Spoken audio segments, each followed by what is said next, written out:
కలని పునాది చేసి ఎదగాలని, తరిమే వాళ్ళని హితులుగా తలచి ముందుకెళ్ళాలని,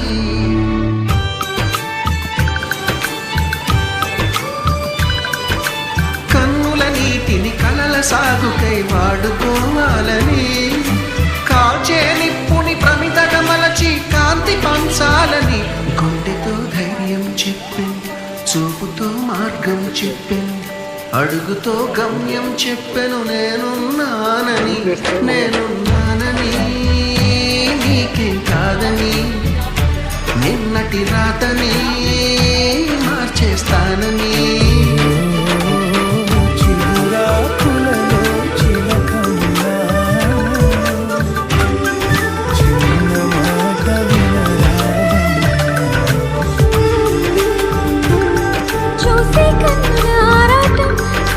చేతికి మోమాటం తలచి వలచి పిలచి అలసి నీరా